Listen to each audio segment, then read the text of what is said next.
प्रिय विद्यार्थियों, आप सभी का मेरे YouTube चैनल जियो प्लैनेट कॉर्नर पर हार्दिक स्वागत है। अगर आप इस चैनल पर नए हैं तो इसे सब्सक्राइब ज़रूर करें, साथ ही बेल आइकन को भी प्रेस करें जिससे कि मेरे आने वाले वीडियोस का नोटिफिकेशन आपको तुरंत मिल जाए।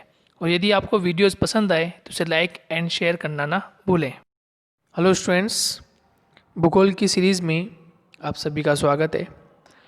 कक्षा 10 के लिए हम महत्वपूर्ण अध्याय खनिज और ऊर्जा संसाधन को डिस्कस कर चुके हैं और आज एक नए चैप्टर के साथ आए हैं हम विनिर्माण उद्योग। विनिर्माण उद्योग में हमें 2021 के बोर्ड पैटर्न के अकॉर्डिंग हमें पढ़ना है। जो आपको दिया गया है उसके अकॉर्डिंग हम डिस्कस करते चले जाएंगे।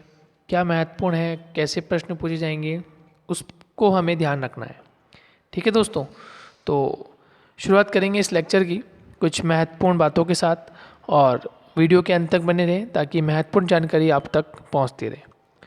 देखिए दोस्तों, आज हम शुरुआत कर रहे हैं विनिर्माण उद्योग। और विनिर्माण उद्योग में थोड़ा सा हम परिचय प्राप्त कर लेते हैं कि वास्तविकता में जो विनिर्माण उद्योग होता है यानी मैन्युफैक्चरिंग इंडस्ट्रीज होती है वो क्या होती है। थोड़ा सा बैकग्राउंड में हम जान लेते हैं और जो मैं आपको यहाँ डिस्कस करने जा रहे हैं, जो मैं आपको यहाँ पढ़ा रहा हूँ वो इम्पोर्टेंट है। अदरवाइज़ सारी चीज़ें आप छोड़ दें अभी हाल फिलहाल, क्योंकि 2021 में जो बोर्ड पैटर्न पे आधारित कोर्स है या जो आपको सिलेबस दिया गया है उसके अकॉर्डिंग हम यहाँ पर पढ़ रहे हैं। ठीक है दोस्तों, चलिए परिचय की बात करते हैं। सामान्य परिचय की हम बात करते हैं। कृषि तथा खनन क्रियाओं के द्वारा प्राप्त किए गए पदार्थों के रासायनिक तथा भौतिक गुणों को मानव उपयोग के लिए बहुआयामी रूप में परिवर्तन कर मूल्यवर्धन करने की क्रिया को उद्योग कहा जाता है। देखिए जनरल परिभाषा है, बहुत बड़ी है, लेकिन मैं इसको समझाता हूँ आपको। देखिए कृषि और खनन क्रिया, ये तो समझ में आ गया आपको। कृषि मतलब जैसे हम गन्ने का उत्पादन करते हैं ना, गन्ने का उत्पादन, मक्के का उत्पादन, बाजरे का, तिलहन का, तो ये कृषि आधारित क्या हो गई है ना, ये एक एक्टिविटी हो गई। कृषि के माध्यम से हम क्या प्राप्त कर रहे हैं, हम प्राप्त कर रहे हैं कच्चा माल यानी रॉ मटेरियल। ऐसे खनन क्रिया है, तो खनन क्रिया अभी हम पढ़कर आए थे, जैसे सिलेबस में वैसे आपको उठा दिया है तो आप देखेंगे किताब में अगर आप देखते हैं तो खनन क्रिया में क्या हमें कोयला प्राप्त हो रहा है, पेट्रोलियम प्राप्त हो रहा है, लोहा, तांबा, सीसा, जस्ता, अब्रक, ये सब हमें प्राप्त हो रहा है ना दोस्तों। तो ये क्या है, खनन क्रिया के द्वारा है ना, यानी खनिज हमें प्राप्त हो रहे हैं। और कृषि द्वारा हमें रॉ मटेरियल और खनन क्रिया द्वारा हमें खनिज, ये भी क्या है, रॉ मटेरियल। अब इसको हमने प्राप्त कर लिया है, प्राप्त करके हम क्या कर रहे हैं, रासायनिक और भौतिक गुणों में परिवर्तन कर रहे हैं। यानी इसका जो रासायनिक जो केमिकल जिससे बने हैं या भौतिक गुण इसमें जो विद्यमान है उसमें क्या कर रहे हैं, हम उसको चेंजेस ला रहे हैं। कुछ नया प्रोडक्ट बनाने के लिए हम क्या कर रहे हैं, कुछ चेंज कर रहे हैं। आगे दिया हुआ है मानव उपयोग के लिए बहुआयामी रूप हमें देना पड़ता है, जो कि कैसा हो, मूल्यवर्धन, इससे हमें मूल्य प्राप्त हो करने की जो क्रिया हो रही है ना उसको क्या कहते हैं, उद्योग कहा जाता है। ठीक है, बहुत सिंपल सी बात है, एक प्रकार से समझ लीजिए, एक परिभाषा के रूप में आपको समझाया गया है कि उद्योग किसे कहते हैं, उद्योग ठीक है किसे कहा जाता है। ठीक है, क्लियर हो गया। अब जैसे अब आप समझेंगे, फॉर एग्जांपल दिया हुआ है जैसे कपास से सूती वस्त्रों का निर्माण करना। अब देखिए दोस्तों, कपास क्या है, कृषि आधारित हो गया ना, कृषि आधारित हो गया और इससे हमने क्या बना दी, सूती वस्त्र बना दिए। क्या बना दिए, सूती वस्त्र बना दिए। अब जैसे फॉर एग्जांपल हम ये चर्चा करें कि जैसे सपोज लोहा एक्स होता है, ठीक है, लोहा एक्स के, अब लोहे एक्स हमें मिला खनिज क्रिया के द्वारा, है ना, खनन क्रिया के द्वारा। ये क्या है, खनिज, क्या है, खनिज। और उद्योगों में ले जाके हम इसका बना देंगे इस्पात, स्टील बन, आयरन एंड स्टील कंपनी देखी, सुना है ना आपने, वो बन जाएगा इससे, ये इस्पात बन जाएगा। ठीक है, तो अब बहुत सारी चीज़ें ऐसी जैसे तांबा है, ठीक है, बॉक्साइड है, एल्यूमिनियम है, तो बर्तन बना देते हैं हम एल्यूमिनियम, तो वो तो हो गया खनिज। लेकिन यदि हम उससे कुछ उत्पाद बना दें तो वो क्या कहलाएगी, इंडस्ट्रीज, वो क्या कहलाएगी, विनिर्माण उद्योग कहलाएगा। क्लियर हो गया। चलिए नेक्स्ट, वर्तमान अर्थव्यवस्था के आधार स्तंभों में उद्योग महत्वपूर्ण कड़ी है। यदि उद्योग नहीं होंगे तो हमें रोजगार नहीं मिलेगा, हमारा विकास नहीं हो पाएगा, जिससे वहाँ बड़ी मात्रा में रोजगार की संभावनाओं का सृजन होता है। वहीं उत्पादन से व्यापार तथा संबंधित आर्थिक घटकों का विकास होता है, जो आधुनिक अर्थव्यवस्था को गति प्रदान करता है। तो ये कुछ महत्वपूर्ण बातें हैं जिससे आपको पता चल रहा है कि वास्तविकता में उद्योग क्या है, उद्योग क्यों महत्वपूर्ण है, यदि उद्योग नहीं हो तो फिर क्या एक्टिविटी हो, यहाँ ये बताना चाहता है। भारत में उद्योग के साक्ष्य के रूप में सूती कपड़े, मिट्टी के बर्तन, कांसे की मूर्तियाँ, सिंधु सभ्यता से मिलना तथा कुतुब मीनार के पास स्थित जंगरोधी लोहे स्तंभ भारत में प्राचीन काल में औद्योगिक विकास का द्योतक है। ठीक है, ये कुछ हम बैकग्राउंड की बात कर रहे हैं। ठीक है, यहाँ से प्रश्न नहीं बनेगा, लेकिन कुछ बैकग्राउंड आपको पता चल जाए कि वास्तविकता में हम उद्योग में क्या पढ़ेंगे। ठीक है, तो यहाँ बताया गया है कि सूती कपड़े, मिट्टी के बर्तन, कांसे की मूर्तियाँ, ये हमें सब कहाँ से मिले? सिंधु घाटी सभ्यता से हमें मिले। उसके बाद कुतुब मीनार के पास स्थित जंगरोधी लोहा स्तंभ, जिसमें आज तक जंग नहीं लगा, ये सब हमारे क्या प्राचीन काल में औद्योगिक विकास के द्योतक है। कि ये बता सकते हैं कि हमारे प्राचीन काल में भारत में या विश्व स्तर पर हम क्या करते थे? व्यापार करते थे, उद्योगों के क्षेत्र थे और उससे हम व्यापार किया करते थे। यहाँ तक कि भारत में एक धातु, वस्त्र, आभूषण आदि कुटीर व लघु उद्योग विकसित रूप में स्वरूप के कारण सोने की चिड़िया के नाम से विख्यात था। तो हम जब व्यापार करते थे तो व्यापार हम कैसे करते थे? तो कोई ना कोई जरिया तो होगा, कोई ना कोई उद्योग तो होगा। तो धातु का उद्योग हो सकता है, वस्त्रों का हो सकता है, आभूषणों का हुआ होगा, तभी हम दूसरे देशों से व्यापार कर रहे हैं। और दूसरे देशों से हम व्यापार कर रहे हैं तभी हम सोने की चिड़िया कहला रहे हैं। पुराने टाइम में हम सोने की चिड़िया कहलाते थे। भारत जो था वो सोने की चिड़िया था। क्यों? क्योंकि ये सभी एक्टिविटी जो औद्योगिक एक्टिविटी हो रही है, चाहे कुटीर उद्योग के आधार पर हो, लघु उद्योग के आधार पर हो, लेकिन फिर हम उसका व्यापार करते थे और वहाँ की जो मुद्रा होती थी वो हम तक मिलती थी। तो ये एक प्रकार से हम सोने की चिड़िया कहा जाता था। परंतु अंग्रेजी आगमन तथा उनकी दमनपूर्ण नीतियों के कारण भारतीय अर्थव्यवस्था की रीढ़ की हड्डी कहे जाने वाले कुटीर और लघु उद्योगों को धक्का लगा तथा ये नष्ट प्राय होने की स्थिति में आ गए। तो समय के साथ साथ क्या हुआ कि जब हम पर दमनकारी नीति, अंग्रेजी हुकूमत का आगमन हुआ, तो जो लघु उद्योग थे, कुटीर उद्योग थे, उनका क्या हो गया? विनाश हो गया। और जब उनका विनाश हो गया तो हमारी जो अर्थव्यवस्था की रीढ़ की हड्डी जो थे, ये सब उद्योग ये समाप्त हो गए। और जब समाप्त हो गए तो फिर गिरावट आना प्रारंभ हो गया। किसी भी देश के औद्योगिक विकास, विशेषकर विनिर्माण उद्योग के विकास, तो हम क्या देखते हैं कि ऐसी जो चीज़ें होती हैं ये बहुत महत्वपूर्ण हो जाती है और किसी भी देश को किस प्रकार से उठाई जाए ये हमारे लिए महत्वपूर्ण बन जाती है। और समय के साथ साथ हम कुछ ऐसी अवस्थाएं भी देखते हैं जब विभिन्न प्रकार की जो औद्योगिक अवस्थाएं हैं वो निर्भर करती है और फिर ऐसी स्थिति आना शुरू हो जाती है कि उद्योग हमारे नहीं चल पाते। तो किसी भी देश के लिए सबसे महत्वपूर्ण ये होता है कि जो वहाँ खनिज हम मिलते हैं उनका हम किस प्रकार से यूटिलाइज़ किया जाए और यूटिलाइज़ करने के बाद हम उसको किस प्रकार से उपयोग में ले रहे हैं ये हमारे लिए महत्वपूर्ण हो जाता है। तो देखिए अभी के आपके सिलेबस में जो लोहा इस्पात उद्योग है, ये जितने भी आप उद्योग देख रहे हैं, है ना, सूती वस्त्र उद्योग, ये सब आपके हटा दिए गए। तो ये थोड़ी कॉमन सी बात थी जो हमने कर ली थी, अभी थोड़ा परिचय था, वो एक इम्पोर्टेंट नहीं है लेकिन फिर भी आपको पता होना चाहिए। अब जो हम नेक्स्ट कवर करेंगे वो हम कवर करेंगे डायरेक्ट राजस्थान में औद्योगिकरण। ठीक है, राजस्थान में जो औद्योगिकरण वाला जो आपका पोर्शन है ना, वहाँ से हम इसको शुरू करने जा रहे हैं क्योंकि वहीं से आपके बोर्ड एग्जामिनेशन पैटर्न के आधार पर वहीं से प्रश्न पूछा जाएगा। तो हम पढ़ेंगे आज राजस्थान में औद्योगिकरण और एक पढ़ेंगे औद्योगिक प्रदूषण क्या होता है। तो दोनों आपके लिए इम्पोर्टेंट होने वाले हैं जो आगामी बोर्ड पैटर्न पर बनेंगे यहाँ से प्रश्न। राजस्थान औद्योगिक रूप से अन्य राज्यों से पिछड़ा राज्य है। इसका देश का कुल औद्योगिक उत्पादन में 6% योगदान है। तो महत्वपूर्ण है दोस्तों, यहाँ से प्रश्न डायरेक्टली पूछ सकता है कि राजस्थान का संपूर्ण देश में कितना % औद्योगिक क्षेत्रों में योगदान है। तो 6%, ध्यान रखिएगा। तथा राज्य के सकल घरेलू उत्पाद उद्योगों का 30% योगदान है। ठीक है, तो ये भी ध्यान है, ये भी इम्पोर्टेंट है कि राज्य का जो सकल घरेलू उत्पाद है, जीडीपी जो होता है, उसके अनुसार कितना है, तो उसके अनुसार 30%।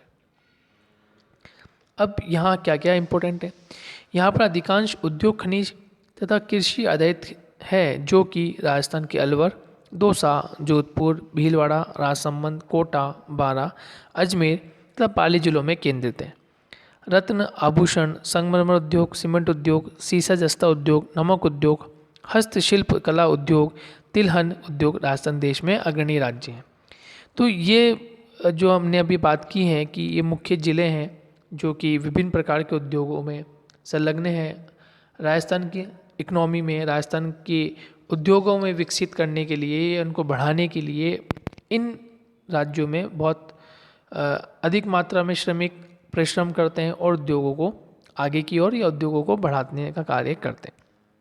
अब हम वन बाय वन एक एक उद्योगों की चर्चा करेंगे। इंपॉर्टेंट बातें जो भी होगी मैं आपको बताता जाऊंगा, आप उसको नोट करते हैं जाएं। चलिए शुरुआत करते हैं। सबसे पहले हम बात करते हैं सीसा जस्ता उद्योग। तो आप हेडिंग डालें सीसा जस्ता उद्योग।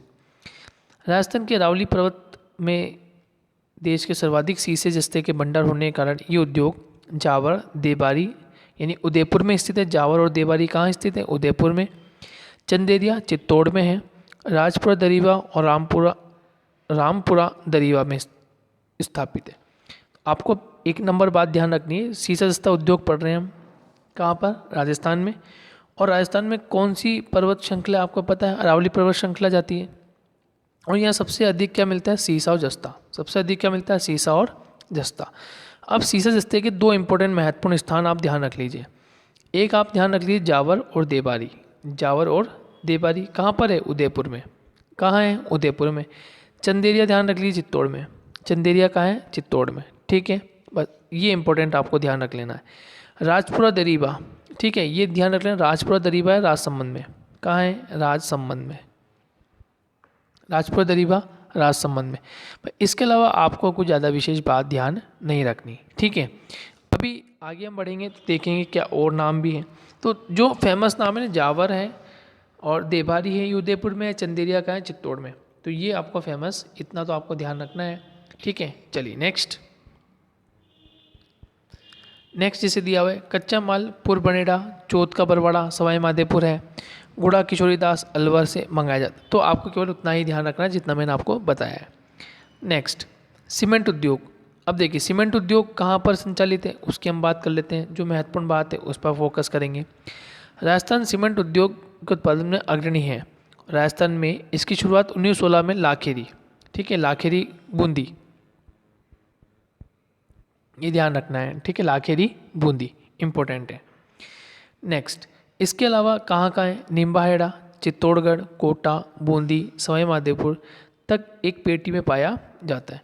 तो आपसे कोई प्रश्न पूछे दोस्तों कि राजस्थान में सीमेंट उद्योग कहाँ कहाँ विस्थापित है, कहाँ कहाँ इसका उत्पादन किया जाता है, तो ये आपको ध्यान रख लेना है, ये आपको ध्यान रख लेना है, ये इंपॉर्टेंट आपके लिए हो जाएगा। इसके अलावा कहाँ मिलता है? तो उदयपुर, नागौर, पाली, सिरोही में भी इस प्रकार के उद्योग पाए जाते हैं। तो जितना मैं आपको बता रहा हूँ केवल आप वही ध्यान रखें कि सर्वाधिक जो है वो सर्वाधिक कहाँ आपको देखने को मिलता है। तो चित्तौड़ है, कोटा है, बूंदी है, सवाई माधोपुर, ये पूरी बेल्ट है। इस पूरी बेल्ट में सीमेंट का उत्पादन होता है, ठीक है। और मेन एक इम्पोर्टेंट बात है, आपसे पूछे कि सीमेंट नगरी किसे कहते हैं, तो ये आपसे प्रश्न पूछ लें कि सीमेंट की 6 बड़ी इकाइयाँ चित्तौड़गढ़ जिले में, इस कारण राज्य में सीमेंट नगरी कहा जाता है। तो किसको कहा जाता है? चित्तौड़ को। ये आप नोट कर लें कि चित्तौड़ को सीमेंट नगरी कहा जाता है, ठीक है दोस्तों। चलिए आगे बढ़ते हैं। हस्तशिल्प उद्योग। हस्तशिल्प उद्योग जो हाथों के द्वारा जो कार्य किया जाता है वो हस्तशिल्प उद्योग कहलाता है। और इसमें इम्पोर्टेंट बात क्या है? रत्न तराशने और आभूषणों का निर्माण के लिए सबसे फेमस कौन सी जिला है? जयपुर। प्रतापगढ़ इसके बाद आता है। नाथद्वारा, मूर्ति व कलात्मक सामान के लिए जयपुर, जोधपुर, उदयपुर में। लाख के सामान और वे चूड़ियों के लिए जयपुर फेमस है। जोधपुर, रंगाई, छपाई और बंदेज उद्योग बाड़मेर के लिए, ठीक है। वे सांगानेर में चमड़े के सामान जोधपुर, जयपुर, अजमेर तथा बाड़मेर बनाए जाते हैं। तो इसमें जो सबसे इम्पोर्टेंट है वो रत्न तराशने का उद्योग है, ठीक है। रत्न तराशने का उद्योग कहाँ होता है? जयपुर, प्रतापगढ़ और नाथद्वारा। ये आपको ध्यान रखने हैं, आप अलग से इसको 1 बाय 1 पॉइंट में लिख लें, ठीक है। और उसके बाद आपको ध्यान रखना है कि रंगाई और छपाई तथा बंदेज उद्योग बाड़मेर, पाली व सांगानेर में, ठीक है। ये एक इम्पोर्टेंट आप ध्यान रखें। देखिए मैंने इम्पोर्टेंट क्या बता दिया, वो इम्पोर्टेंट बता दूँ वापस। रत्न तराशने का जो निर्माण कार्य हो जयपुर, प्रतापगढ़ और नाथद्वारा, ये आपको ध्यान रख लेना है, ठीक है। फिर आता है रंगाई, छपाई तथा बंदेज का काम जो उद्योग है वो कहाँ है? बाड़मेर में, पाली में और सांगानेर में, है ना। ये आपको ध्यान रखना है। और लास्ट में एक ध्यान रख लेना आपको कि जो मूर्ति तथा कलात्मक सामान है वो कहाँ मिलते हैं? जयपुर में मिलते हैं, ठीक है। जयपुर में, जोधपुर में, उदयपुर में, ये चीज़ आप ध्यान रख लेना। ये है हस्तशिल्प उद्योग कला। नेक्स्ट मार्बल उद्योग।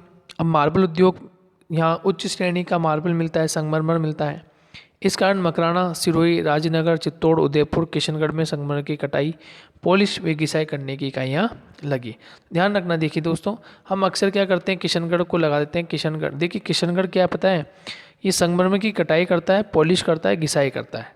यानी यहाँ पर क्या होता है, संगमरमर आता है, उसकी कटिंग होती है, पॉलिश होती है और घिसाई होती है, लेकिन उत्पादित नहीं होता। ध्यान रखना, उत्पादन का जो काम है ना, जहाँ से निकाला जाता है संगमरमर, वो क्षेत्र कौन कौन सा है ना, वो क्षेत्र कौन कौन सा है, मकराना है, सिरोही है, राजनगर है, चित्तौड़ है और उदयपुर है। तो यहाँ से तो संगमरमर या मार्बल निकाला जाता है, ठीक है, निकाल रहे हैं, है ना, खानों के माध्यम से निकाल के लाते हैं और फिर उसको किशनगढ़ लाकर, या किशनगढ़ आसपास का जो पूरा एरिया आप देखेंगे, किशनगढ़ नगरी जो है वो फेमस मार्बल के लिए। तो यहाँ संगमरमर की कटाई होती है, पॉलिश होती है और इसकी घिसाई होती है। ध्यान रखिएगा, मार्बल उद्योग कहाँ कहाँ है ये आप लिख सकते हैं। नेक्स्ट, नमक व रसायन उद्योग। तो नमक व रसायन उद्योग, इसकी चर्चा कर लेते हैं। राजस्थान के विभिन्न क्षेत्रों तथा खारे पानी की झीलों से नमक बनाने का कार्य प्राचीन समय से हो रहा है, ये हम जानते हैं। देश की सबसे बड़ी खारे पानी की झील सांबर से देश में सर्वाधिक नमक उत्पादित किया जाता है। अब देखिए इसमें इंपॉर्टेंट क्या है वो हम देख लेते हैं। तो आपको ये तो पता चल गया, एक तो सांबर आपको ध्यान रखना है, सांबर जिला, सांबर झील आपको ध्यान रखना है, जयपुर के निकट पड़ती है। इसके अलावा डीडवाना में सोडियम सल्फेट का कारखाना व पंचपदरा में मैग्नीशियम सल्फेट का कारखाना स्थापित है। ठीक है, तो ये दो आपको और ध्यान रखने हैं, नमक और रसायन उद्योग संबंधित। नेक्स्ट हम बात करें ऊन उद्योग कि ऊन उद्योग कहाँ पर स्थापित है। तो ऊन उद्योग, देश की सर्वाधिक भेड़ तथा ऊन संबंधित पशुओं का पालन राजस्थान में किया जाता है। इस कारण स्थानीय कच्चे माल की उपलब्धता के कारण ऊनी कंबल और नमदे बनाने का जो कार्य है वो बीकानेर, जोधपुर और बाड़मेर, पाली में किया जाता है। ठीक है, कहाँ होता है, बीकानेर, जोधपुर, बाड़मेर और पाली में। कौन सा, ऊन उद्योग। कौन सा दोस्तों, ऊन उद्योग। तो केवल इतनी सी बातें आपको ध्यान रखनी है कि ऊन उद्योग कहाँ का फेमस है, बीकानेर का, जोधपुर का, बाड़मेर का और पाली का। नेक्स्ट, सूती वस्त्र उद्योग। अब सूती वस्त्र उद्योग की बात कर लें, हालांकि आगे जो सूती वस्त्र उद्योग है वो भारत के रेफरेंस में, लेकिन हम पढ़ रहे हैं राजस्थान के रेफरेंस में औद्योगिकरण। ठीक है, तो ध्यान रखें, तो यहाँ केवल राजस्थान के उद्योगों की बात हो रही है। ठीक है, नेक्स्ट, राजस्थान में सूती वस्त्र उद्योग अभी नूतन अवस्था में बहुत नया है।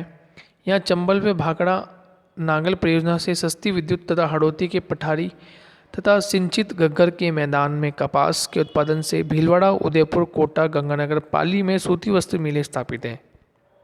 इम्पोर्टेंट है, कहाँ कहाँ स्थापित है, भीलवाड़ा, उदयपुर, कोटा, गंगानगर, पाली में सूती वस्त्र मिलें स्थापित हैं। ये मोस्ट इम्पोर्टेंट है, आप हेडिंग लगाएंगे सूती वस्त्र उद्योग, फिर नेक्स्ट लिखेंगे सूती वस्त्र उद्योग अभी राजस्थान में एक नूतन अवस्था में, यानी नया है।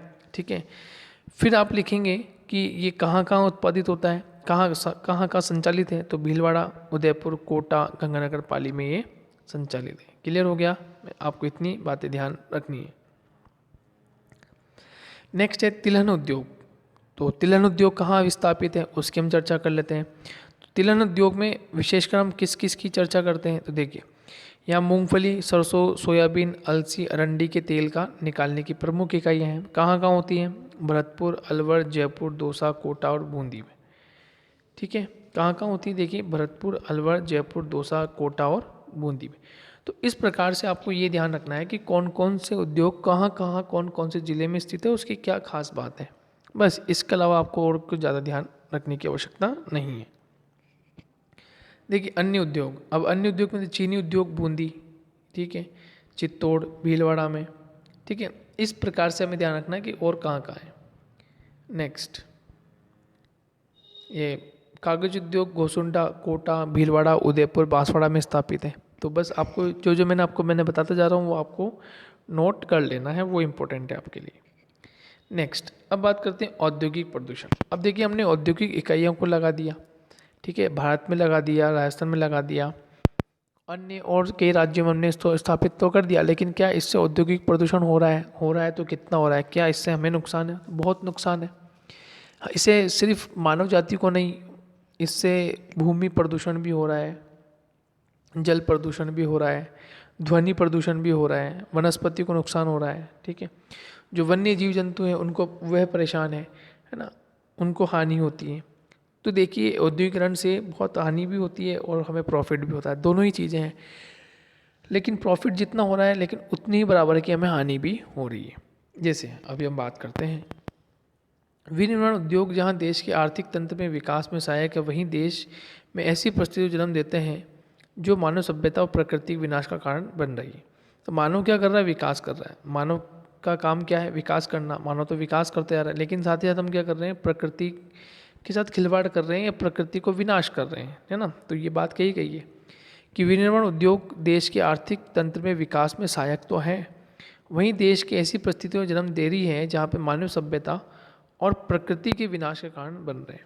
तो मानव सभ्यता का विनाश का कारण भी और प्रकृति के विनाश का कारण भी बनते जा रहे हैं। देश में जिन क्षेत्रों में औद्योगिकरण हुआ है वहाँ नगरीकरण भी तीव्र गति से हुआ है। तो जहाँ पर उद्योगों का विकास होगा इसका मतलब वहाँ जनसंख्या डेवलप होगी, वहाँ जनसंख्या डेवलप होगी तो लोग वहाँ आकर बसना शुरू करेंगे। तो नॉर्मली बात है वहाँ नगरीकरण भी बढ़ेगा, ये लोग वहाँ आकर बसेंगे, जनसंख्या बढ़ेगी। ऐसी स्थिति में जैसे हम क्या देख रहे हैं, दिल्ली, मुंबई, कोलकाता, अहमदाबाद, नागपुर, बेंगलोर, पुणे, सूरत और अन्य बहुत सारे ऐसे शहर हैं बड़े बड़े जहाँ पर नगरीकरण बढ़ा है, जहाँ पर जनसंख्या बहुत अधिक आना या बसना शुरू हो गई। इन नगरों में देखिए क्या क्या समस्या मुख्य रूप से, और केवल इन नगरों में नहीं, ऐसे बहुत नगर हैं जहाँ पे हमें इस प्रकार की सुविधाएं देखने को मिल रही हैं। और आप चित्र के माध्यम से देख सकते हैं कि हमें क्या क्या समस्याएं फेस करनी पड़ रही हैं। इन नगरों में जल व वायु प्रदूषण का जो स्तर है वो अत्यधिक ऊंचा हो गया है। देश में केंद्रीय जल मल नियामक बोर्ड के मतानुसार गंगा तथा उसकी सहायक नदियाँ, यमुना के किनारे स्थित चमड़ा, कागज, खाद्य, रसायन तथा औद्योगिक औषधि उद्योगों के अवशिष्ट के कारण बहुत अधिक प्रदूषित हो चुकी। अब जितनी बड़ी बड़ी नदियां हैं, गंगा है, यमुना है, ये इनकी सहायक नदियां हैं, उनके किनारे किनारे विभिन्न प्रकार के औद्योगिक इकाइयाँ स्थापित हैं। चमड़ा उद्योग, कागज, खाद्य, रसायन, ऐसे उद्योगों का जो निकला हुआ वेस्ट मटेरियल होता है वो डायरेक्ट इन नदियों के आसपास वाले क्षेत्रों में छोड़ दिया जाता है, या तो नदियों में छोड़ दिया जाता है या उन भूमि पे छोड़ दिया जाता है। अब भूमि पे छोड़ेंगे तो रासायनिक एक्टिविटी होगी, रासायनिक एक्टिविटी होगी तो मानव उसका उपयोग करेगा, और मानव हो सकता है वहाँ कृषि कार्य करना प्रारंभ कर दे, या हो सकता है कि वहाँ पर अन्य कोई ऐसी फैक्ट्री वगैरह कुछ लगा दे, या उसको ऐसी कुछ इम्पोर्टेंट चीज़ मानो उसको उपयोग में ले, तो वो हमारे लिए क्या जहरीली होगी। कृषि कार्य कर रहा है तो जहरीला हो सकता है, वहाँ कोई उद्योग स्थापित कर दे तो हो सकता है भूमि खराब हो, केमिकल वाली भूमि हो तो धीरे धीरे वो भूमि समाप्त होना शुरू कर दे, वहाँ कृषि कार्य ना हो। तो इस प्रकार की एक्टिविटी होने से हम क्या देखते हैं कि हमें प्रॉफिट तो हो रहा है लेकिन हमें उतना ही लॉस भी हो जाता है। इस प्रकार गोमती नदी लखनऊ के समीप कागज तथा गन्ना उद्योग के अवशिष्ट के कारण अत्यधिक विषाक्त यानी जहरीली हो चुकी है। यहाँ अक्सर मछलियाँ मरी हुई पाई जाती है, कारण यही है क्योंकि यहाँ रसायन इसमें नदियों में मिला दिया जाता है, और रसायन मिल जाएगा तो नदी उनको पानी को ग्रहण करेगी, जल को ग्रहण करेगी, तो फिर वो मछलियाँ मर जाएगी। एक अध्ययन के मुताबिक देश में 30% महानगरीय जनसंख्या सांस की बीमारी से ग्रसित हो रही है। देखिए कितना बड़ा सर्वे है, यहाँ पे लगभग 30% महानगरीय जनसंख्या जो की है सांस की बीमारी से क्या हो रही है? ग्रसित हो रही है। ये सभी बीमारियां वायु में हानिकारक विषैले तत्वों जैसे कार्बन, सीसा, सल्फर व अन्य कारकों में फैली है। ये भी नाइट्रोजन व ऑक्सीजन के साथ हम क्या देख रहे हैं कि विभिन्न प्रकार की जो ये विषैला पदार्थ है, तत्व है, ये ऑक्सीजन ये पूरी वायु में घुल जाते हैं, और घुलने के कारण ये हमारे लिए हानिकारक हो जाते हैं। नाइट्रोजन व ऑक्सीजन के साथ क्रिया करके मानव शरीर तथा मृदा तथा जल पर हानिकारक प्रभाव डालते हैं। तो देखिए अभी मैंने बताया कि ये जो आप देख रहे हैं कि कैसी कैसी एक्टिविटियाँ यहाँ पर हो रही है। जल में मिलना पदार्थ होता है, जहरीला पदार्थ होता है जो रासायनिक इंडस्ट्रीज से निकलता है ना, केमिकल इंडस्ट्री से निकल रहा है, वो डायरेक्ट कहाँ छोड़ दिया जाता है? स्वच्छ जो जल होता है उनमें छोड़ दिया जाता है, तो वो प्रदूषित होता है। औद्योगिक इकाइयों से निकलना जहरीला धुआं जो होता है वो वायुमंडल में व्याप्त होता है। ये ध्वनि प्रदूषण का आप देख रहे हैं, और ये आप पूरा स्ट्रक्चर दे रहे हैं, सल्फर डाइऑक्साइड का उत्सर्जन किस प्रकार से हो रहा है। सल्फ्यूरिक अम्ल में परिवर्तन होता है, अम्लीय बादल बनते हैं, और अम्लीय बादल बनकर अम्ल वर्षा एसिडिक रेन होना प्रारंभ होती है। और ये एसिडिक रेन जब प्रारंभ होती है तो अम्लीय वर्षा से जलीय जीवन पर प्रभाव पड़ता है, कुछ प्रभाव पड़ रहा है, और ये पानी धीरे धीरे फिर देखिए एक दूसरी तरफ पानी को स्वच्छ जो जल होता है उसमें छोड़ दिया जाता है। तो ये कहीं ना कहीं हमारे लिए बहुत ज़्यादा हानिकारक है। ठीक है, तो आगे हम क्या पढ़ते हैं कि औद्योगिक अवशिष्ट जल तथा वायु के माध्यम से समुद्री भागों में पहुंचकर स्थानीय पारिस्थितिक तंत्र को प्रभावित करता है। अभी जैसे मैंने आपको बताया कि ये सब चीज़ें जो हैं ये कहीं ना कहीं औद्योगिक अवशिष्ट जो है जल तथा वायु के माध्यम से समुद्री भागों में छोड़ दी जाती है और उसका जो वहाँ स्थानीय जो उसकी पारिस्थितिक तंत्र होता है उसको क्या करती है, प्रभावित करती है, जिससे भोजन श्रृंखला प्रभावित होती है और समुद्री जीव जंतु तथा वनस्पति मरने लगते हैं। स्वाभाविक है कि इस तरह की एक्टिविटी होगी तो फिर ये जो भोजन श्रृंखला है, समुद्री जीव जंतु है, वनस्पति ये समाप्त होते जाएंगे। समुद्री जहाज़ों के अवशिष्ट का निस्तारण, समुद्रों में तेल टैंकरों से होने वाली दुर्घटनाएं, समुद्र में तेल का रिसाव, तटों के समीप शोधन केंद्रों तथा सागरी भागों में बमों के प्रेक्षण जैसे कार्य हैं जो समुद्री जल को प्रदूषित करते हैं। अब देखिए समुद्री जल कैसे प्रदूषित हो रहा है। एक तो जितनी भी नदियाँ हैं, नदियों का सारा जल का जा रहा है समुद्रों में, तो समुद्री जल प्रभावित हो रहा है। साथ ही साथ जो भी समुद्रों में जो बड़े बड़े टैंकर जहाज जो चलते हैं वो तेल के टैंकर लेके चलते हैं। कभी कभी उन टैंकों में रिसाव हो जाता है तो धीरे धीरे जो ऑयल होता है वो समुद्रों में जाना शुरू होता है। या कभी कोई जहाज़ का एक्सीडेंट हो जाता है, जहाज़ पलट जाता है, टेक्निकल एक्टिविटी हो जाती है तो उससे भी सारा का सारा जो तेल होता है वो समुद्रों में छा जाता है, समुद्रों के बॉटम एरिया पर चला जाता है और जिसके माध्यम से वहाँ जो जीव जंतु निवास करते हैं वो धीरे धीरे वो भी समाप्त होना शुरू हो जाते हैं। ठीक है, तो ये कुछ ऐसे फैक्ट हैं जिसके माध्यम से हमारा औद्योगिक प्रदूषण बढ़ता जा रहा है। भारत में हर 8 में से एक पक्षी लुप्त होने के कगार पर है, क्योंकि औद्योगिकरण व परिवहन के साधनों तथा मार्गों से इनके प्राकृतिक आवास तथा भोजन के स्रोत समाप्त होते जा रहे हैं। ठीक है, तो औद्योगिकरण बढ़ेगा, परिवहन के साधन बढ़ेंगे तो हम क्या देखेंगे, जो प्राकृतिक आवास है तथा भोजन के स्रोत हैं वो समाप्त होते चले जाएंगे। इस प्रकार नगरों में वायु प्रदूषण से अम्ल वर्षा तथा गंदे जल को प्रवाहित करने से भूमि विषैले तत्वों के मिलने से उर्वरकता में कमी हो रही है। ठीक है, तो इस प्रकार हम क्या देखते हैं, वायु प्रदूषण, अम्ल वर्षा होती है और विभिन्न प्रकार के जल प्रवाहित जब होता है तो भूमि में विषैले तत्वों के मिलने से उर्वरकता में कमी आती जाती है। साथ ही तापमान में वृद्धि से सदावाहिनी नदियों के जल स्रोत धीरे धीरे नष्ट हो रहे हैं। गंगा तथा यमुना नदी के स्रोत क्रमशः गंगोत्री, यमुनोत्री, हिमनद पीछे खिसक रहे हैं, क्योंकि हम देख रहे हैं क्लाइमेटिक चेंज इम्पैक्ट देखने को मिलता है, ग्लोबल वार्मिंग हमें देखने को मिल रही है, तो इसके माध्यम से बहुत तरह की समस्याएं हमें फेस करनी पड़ रही है। यदि औद्योगिकरण का यही रूप रहा तो वह दिन दूर नहीं होगा जब मानव विभिन्न बीमारियों से ग्रसित होकर अकाल, सूखे तथा बाढ़ जैसी आपदाओं से जूझता नजर आएगा। ये स्वाभाविक बात है कि मानव विभिन्न प्रकार की बीमारियों से आज भी ग्रसित है और ये बीमारियां न जाने पता नहीं कितने और लंबे समय तक चलेगी और कितना विकराल रूप धारण करेगी, इसका अंदाजा हम नहीं लगा सकते। लेकिन परिस्थितियाँ जो उत्पन्न होगी वो विभिन्न प्रकार से, जैसे अकाल का होना, सूखे का होना, बाढ़ जैसी आपदाओं को जूझना, ये एक प्रमुख बात बन जाएगी। आगामी पीढ़ियों में हम क्या देखेंगे कि आगामी पीढ़ियों में पास में कुछ भी शेष नहीं रहेगा। अतः हमें इन सब नकारात्मक प्रभाव से बचने के लिए सतत विकास की योजना के अंतर्गत टिकाऊ, संवर्धित एवं सुविकसित औद्योगिक विकास का मार्ग अपनाना होगा। तभी जाके हम अपने भविष्य को सुरक्षित कर पाएंगे, आने वाले भविष्य को कुछ दे पाएंगे। अदरवाइज हम उनके लिए कुछ भी नहीं छोड़ सकते, क्योंकि हम इतना विकास करेंगे और इतने अधिक चरम सीमा तक उन चीज़ों को उपयोग में लेना शुरू कर देंगे तो एक दिन वो धीरे धीरे समाप्त होता नज़र आएगा। और ये सिर्फ होता नज़र नहीं आएगा बल्कि हो रहा है। यूँ कह दीजिए वर्तमान में ये एक्टिविटी सब चल रही है जो आने वाले समय में और अधिक विकराल रूप धारण कर सकती है। तो आपको केवल इतना ही पढ़ना है दोस्तों, राजस्थान में औद्योगिकरण को ध्यान रखना है और औद्योगिक प्रदूषण जो है वो ध्यान रखना है। ठीक है, और नेक्स्ट लेक्चर में मिलेंगे नेक्स्ट चैप्टर के साथ। जब तक के लिए धन्यवाद।